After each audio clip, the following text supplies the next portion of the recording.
हरियाणा विधानसभा की नीलोखेड़ी सीट से आम आदमी पार्टी के उम्मीदवार के तौर पर चुनाव लड़ रहे अमर सिंह ने कांग्रेस ज्वाइन कर ली है। पार्टी के चंडीगढ़ स्थित मुख्यालय में पंजाब विधानसभा में नेता प्रतिपक्ष प्रताप सिंह बाजवा की उपस्थिति में अमर सिंह ने कांग्रेस में शामिल होने का ऐलान किया। प्रताप सिंह बाजवा ने उन्हें विधिवत रूप से पार्टी का सदस्य बनाया। अमर सिंह का स्वागत करते हुए प्रताप सिंह बाजवा ने कहा कि वह बिना किसी शर्त कांग्रेस में शामिल हुए हैं और कांग्रेस के उम्मीदवार धर्मपाल गोंदर को उन्होंने पूरी तरह से समर्थन देने का ऐलान किया है।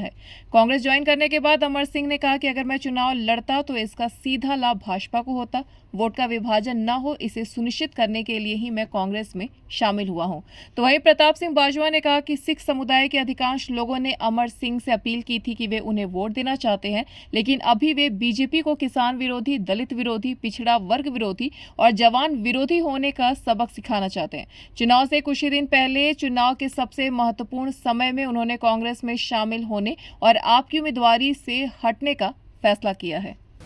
आपके एक कैंडिडेट जो नीलोखेड़ी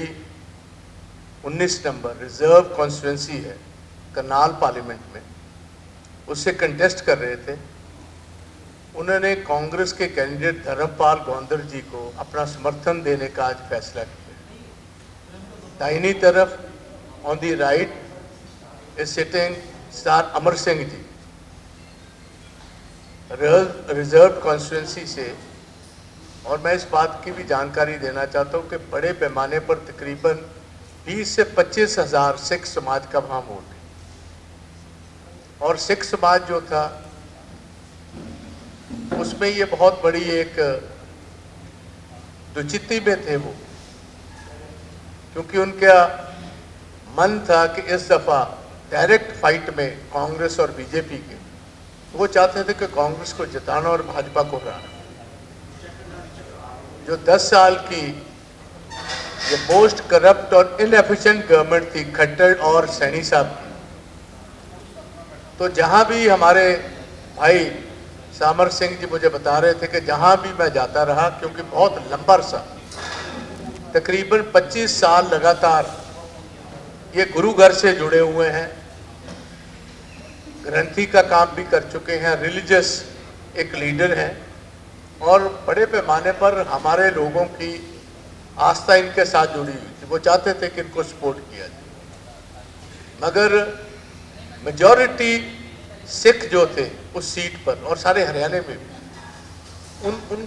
उन्होंने इनको यही अपील की और ये बेनती की कि सरदार साहब हम आपको वोट डालना चाहते हैं,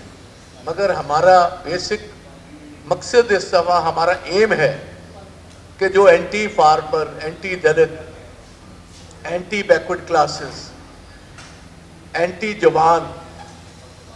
और जो हमारी नौजवान बच्चियों के साथ ज्यादती की है भाजपा की सरकार ने, जो हमारे किसानों के साथ ज्यादती की है दिल्ली के बॉर्डर्स पर,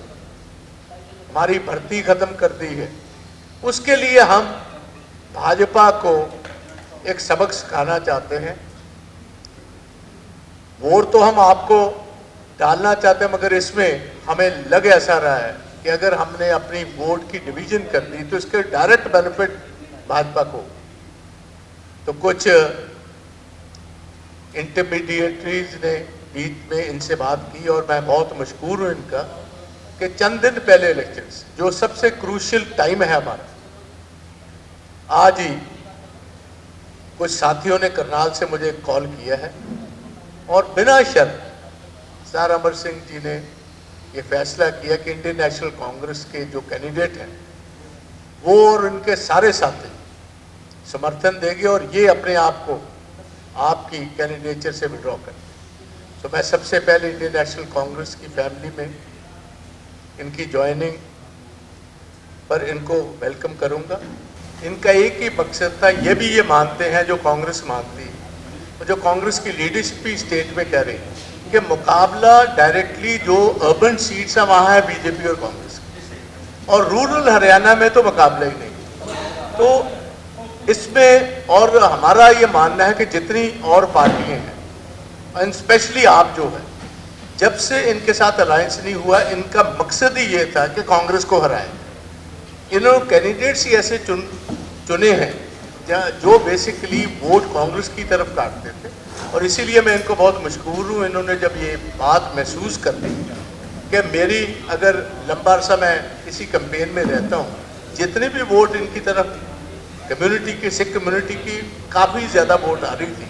उसके साथ बेसिकली बीजेपी को एडवांटेज आ रहा है। News desk एनोलाइव।